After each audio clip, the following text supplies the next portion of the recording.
Hi, everyone, and welcome back to the Squall Growth Podcast. I am so excited for our guest today, Pamela Wirth Barnhill. Welcome to the show. Thank you. I'm happy to be here.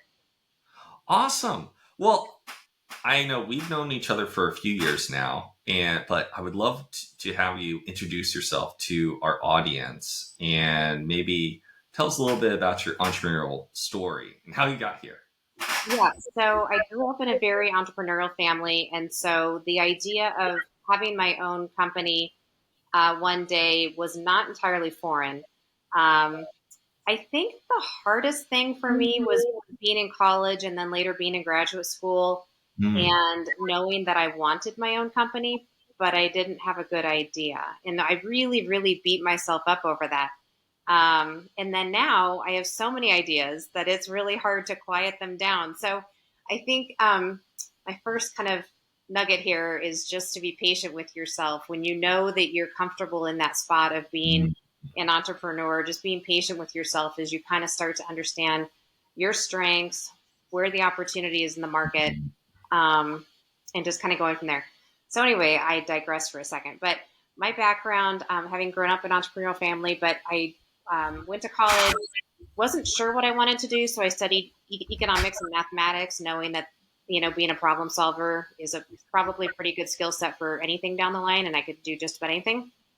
Um, and then I started working in the semiconductor industry, did that both in the U.S. and got an opportunity to move to Southeast Asia, so I did that, and then came back to the U.S., got my graduate MBA degree, and then started doing consulting for consumer electronics companies on the East Coast of the U.S. And that was a cool journey.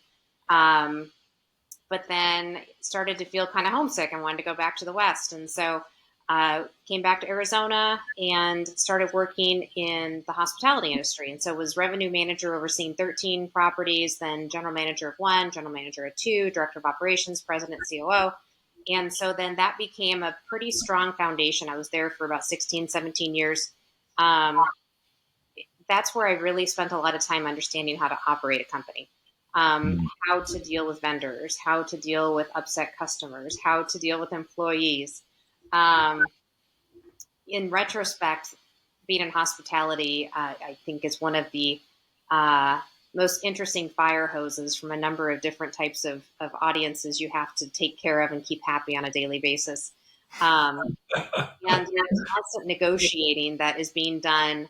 Um, and the margins are so small that you're constantly having to find that outer voice and be that friendly yet very firm in terms of what you want, what you need, how to make sure that you're not getting taken advantage of yourself. So and then you've got all the construction and restoration and all the other stuff. I mean, there's so many different things that go into it.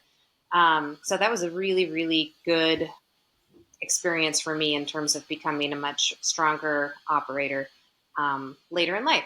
So anyway, I had scaled. So in when you're an entrepreneur, you don't necessarily have to be an entrepreneur just for yourself, right? So when I was working for the publicly traded company, I had this idea to take care of a market in the hospitality industry that was not being served, and asked for resources to build it for ourselves. And I said, hey, I think I can really market this and make some money for the company taking it out. And so then they let me expand those resources and take it out. And then I had scaled that division. And so the point being that it's okay to be an entrepreneur inside an existing company too, to really get your chops and get your confidence up. And then that division sold. I went with it, stayed for a little bit. And then I started doing my own consulting, which, wasn't exactly what I had in mind in terms of being my own boss, but it was a step. Mhm. And it also allowed me to really take a look at different operating systems, different ways people meet, different ways people and companies do things. And so that became a really interesting and awesome experience. So then I had experience in electronics, infomedia, IT shared services, restaurants, hotels, technology. And then I got to also start my own company in health and wellness and CPG. So then that's really where my most recent entrepreneurial journey has taken me. One of my kids was misdiagnosed at the age of 5.5. He really was regressing quickly backwards. And so he was diagnosed with Tourette's, OCD, anxiety, depression, and autism. And I was told that I'd have to take care of him the rest of his life. And I thought, well, that's ridiculous. So I went to a lot of different doctors, finally found a neurologist MD, originally from the Philippines, educated at UCLA. Doctor says, let's pull some blood and find out what's going on inside. That actually made sense to me because now we're starting to get to the root of the problem. Like you do in business, like you do with anything, you've got to get to the root of what's really going on before you can actually problem solve, right? And so from there, we found he was low in vitamin D3, B12, genetic marker MTHFR, had high strep titers, and an active viral infection called CMV. So the doctor said, okay, well, the infection's crossed the blood-brain barrier. We need to fix his gut because of something called the vagus nerve, which travels up and influences your brain. And I said, okay, I don't know anything about that, but I'll start learning. And said, I need to teach you how to make supplements from plants that can break the blood-brain barrier to help with inflammation and remove any infection. And I said, okay. Doctor says we're also going to treat the body, with antibiotics, antivirals, prednisone, which is a steroid. And I said, okay. And then sure enough, about a year passed, he popped back and hasn't left us since.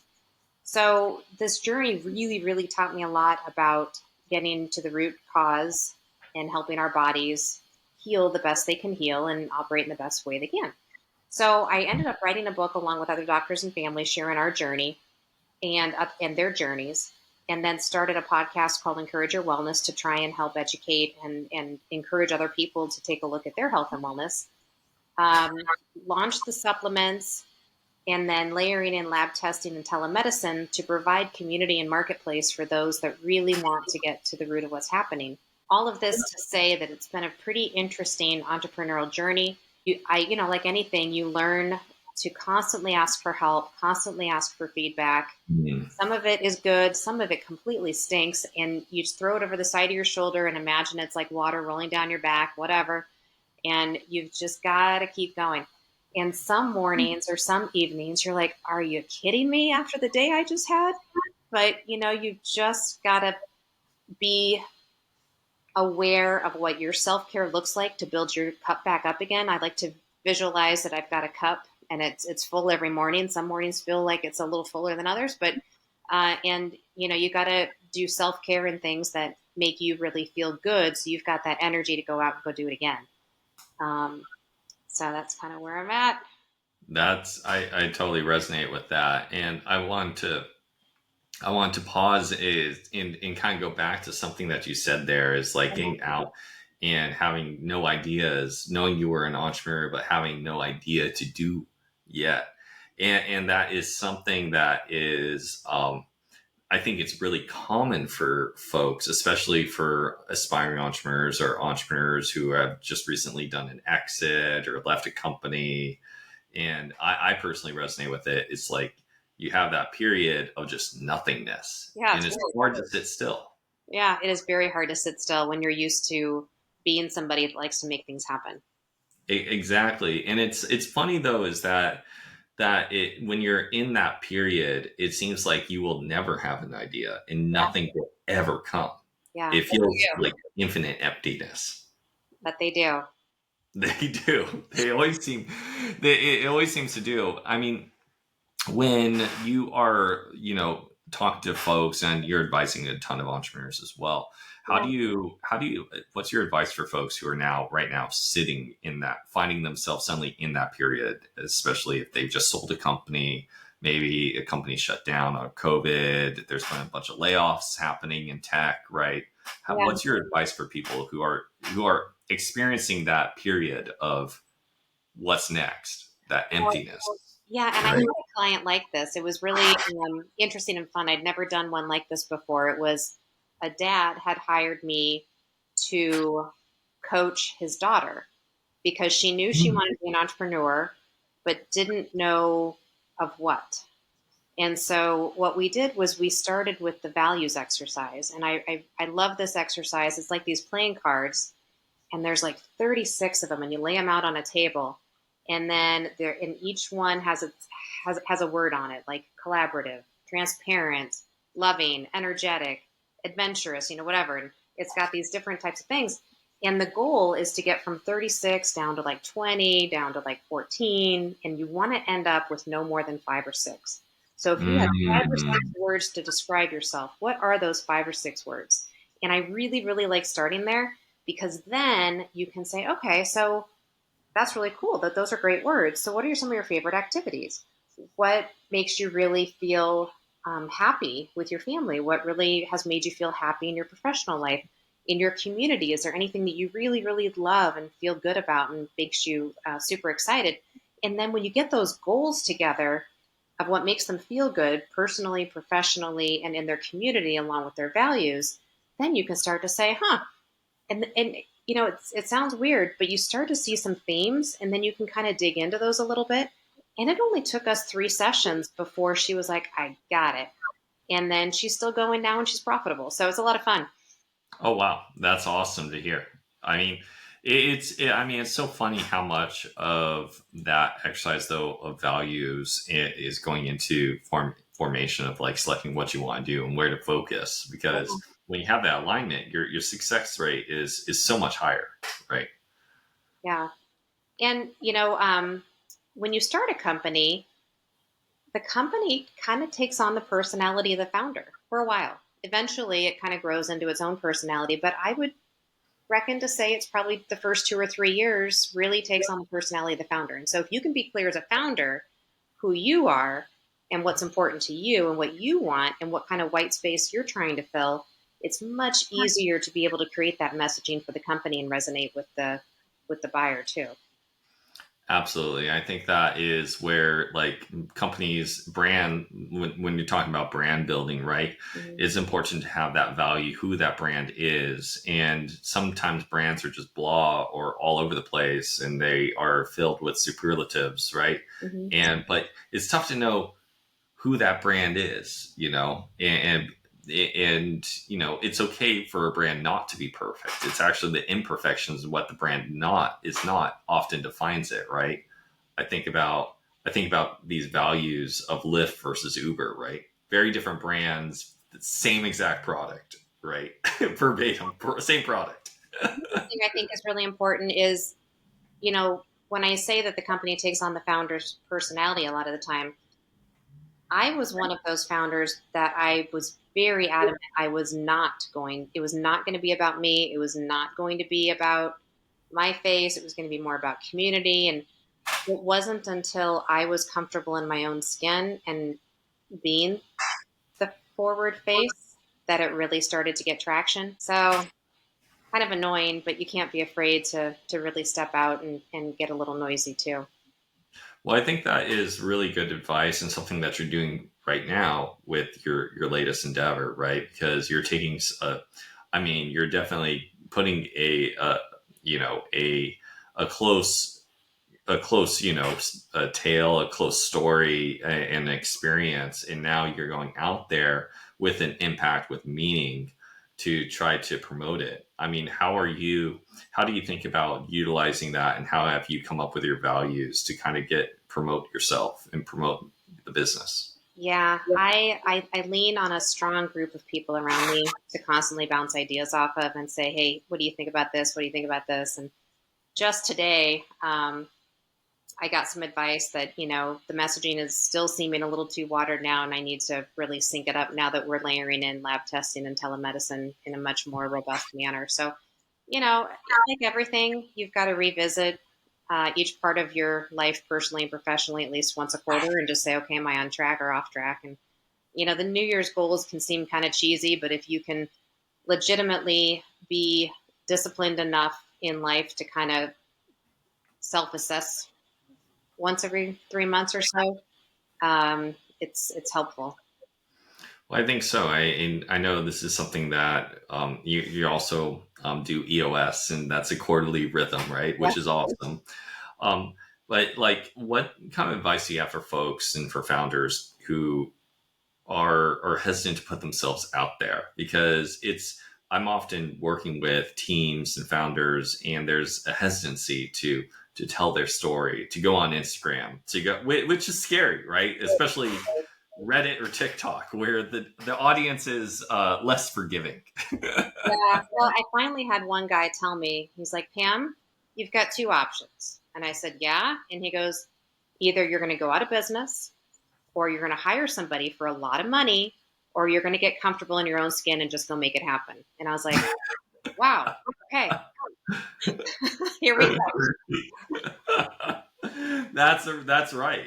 Those are the three options. And it's funny though, is that it's how often folks are choosing to go out of business versus just getting out and comfortable in their own skin. Yeah. They put off the decision, which is de facto go out of business slowly but surely, Yeah. instead of just putting yourself out there. Yeah. Yeah. And, it's just, it's very important not only to your company, but to your contractors, to your employees. They also want to know that they're standing behind somebody that is willing to do it. So.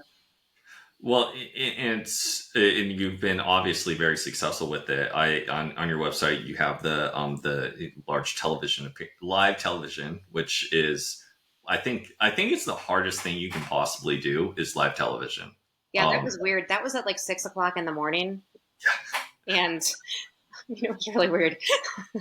I mean, if you haven't done live television before, it's super tough because it's not like FaceTime. It's not like where you're dying and remote and you can see the other person. They still just have the little mic in your ear, right? Yeah. And you're just looking at a huge camera in a black room based on you. Yeah. It's super scary. And the audio is not that good, which is weird. No, it's true. You would think that they'd like get it synced up or improve that experience somehow, but it's tough. It really is. So like you embrace that, right? And so how did you get into telling your story out there? What rhythms did you start to do? How did you form good habits, right? If you talk about New Year's resolutions and quarterly improvement, right? Yeah, I started the slow, safe way, which was writing blogs. That's an awesome way to start. And then I thought, okay, well, maybe I can do one Instagram. That's awesome. And how did you think about that? How did you, in the blogs, how did you think about that consistency, right? How did you get this into a habit? Because that's always tough, right? Anyone can write one blog, two blogs. Writing 52 blogs consistently once a week, totally different game. Yeah, I put it in the calendar. And some weeks I really wasn't feeling it. I mean, nowadays with ChatGPT, I think you can do a lot. This was before that time. For me, it's always been the rough draft is the hardest. And then I go back and tweak it. Now with ChatGPT having, the rough draft basically written for you, and then you start layering in all the pieces that make it much more customized and useful, I think is much easier. But I don't know. Yeah, I think it's also something that, if it is matching, I think it's important to match who you are as a person. Mm-hmm.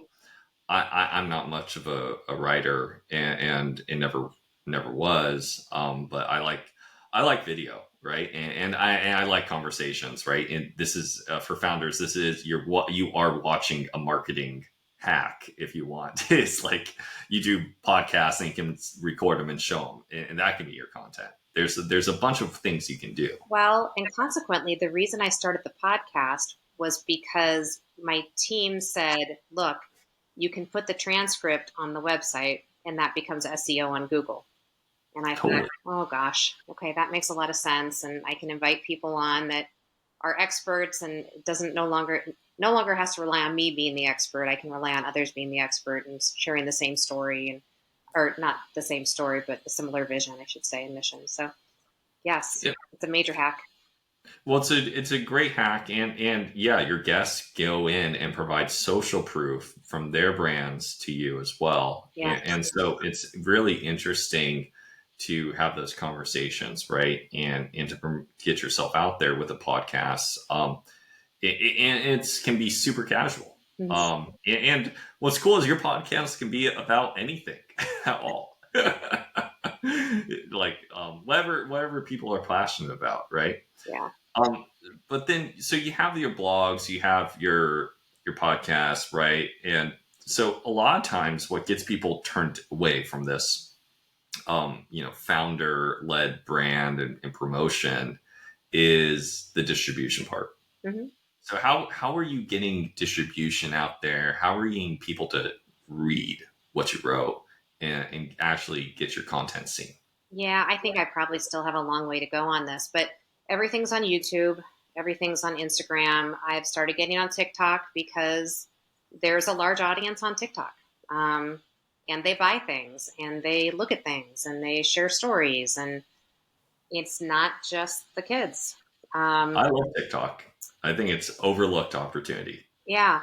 So, telling your story different ways. LinkedIn is a good one when you're trying to get people in mass to take a look at something, particularly if it's a B2B, but there are some opportunities for B2C in there. Mm-hmm. One thing I did when I was on the e-commerce side, as well as when I was really, really trying to drive my own consulting, was I hired a company that helped me write out all of the messaging and then scheduled the messaging in a certain way to only go out to certain audiences. And it was like $500 a month. And what that does is it would send messages to certain people saying certain things at certain times. And then if they responded, there was an automatic response. And then there was another automatic response. And it would basically drive them back. And then when they're driven back to you, it's kind of a warm lead. And then you can really follow up on them. And it makes a big difference. And if you're lucky enough, they go visit your website or your landing page, whatever you want to call it. And then you can hit them with retargeting, which is it's a lot cheaper way of a paid media ad, if you will. It just it hits them as a reminder that, you're still out there. And I think I had like a 14-to-1 ROI on the retargeting. That's a really good one. And the LinkedIn, it provided a lot of warm leads back in. I like LinkedIn a whole lot for getting warm leads, like professional services, but then it can work. I've done WeFunder, equity crowdfunding rounds on there. It's super effective. Anything I think or in consumer can work as well, actually. And it's actually effective when you have higher ticket items where anything is a trust. Like a trust is part of that journey and considered purchase. LinkedIn is an amazing place to go. I've seen some great LinkedIn messaging come out. Yeah.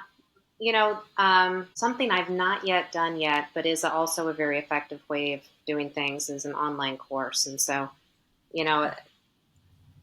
some of it can be kind of cheesy. Some of it can actually be helpful. What do you charge? What are you using it for? It can also be kind of a lead generation in terms of getting people engaged. It's a really interesting model that can really help drive some business too. So absolutely, and I think all that around the content and founder-led content, right? And it's so funny though, because all these strategies, it's like that being comfortable with yourself is at its core, and until you do that, all these techniques you can't do. You start. I've done them. I've tried to do them before, where someone's just not fully comfortable with themselves, and you get paused halfway through the execution of it, right? Yeah. And right when you're about to send it, it's like, oh wait, well, let's not. I might be embarrassed some way, and I think there's the truth that everyone's too busy to care. They might laugh at you for 5 minutes, but then they're on to the next thing. Yep. I had one friend, she went viral on Twitter for not a good thing. Total cancel culture went after her. She was trying to get out there in Twitter, and she had 100,000 people tweet at her in a day. Oh, that's terrible. Just went viral, right? But sure enough, a month later, no one. But she had all these followers, which is great. So I appreciate it. Putting yourself out there is scary. and especially when you tell something so personal like many of these companies are doing. Mm-hmm. Awesome. Cool. Well, I mean, this has been an amazing talk. I would love if you could just give, maybe to our audience, just a few last pieces of advice. Yes. Okay. So you got to get started. You can't think about it forever. Otherwise, eventually you'll see somebody else doing it and you'll wish that you had started. Um, you don't have to start with a huge marketing budget. I think a lot of people will try and scare you and say you need, X number of thousands of dollars to even get started. You can start on a shoestring. It won't be perfect. The company's not going to be perfect. It's going to iterate so many times. You don't have to get everything perfect on day one. So not being afraid to get going and just be willing to constantly uh, optimize. And it's all going to be great in the end. It just takes time to be patient. Pamela, thanks so much for coming on. My pleasure. Thank you.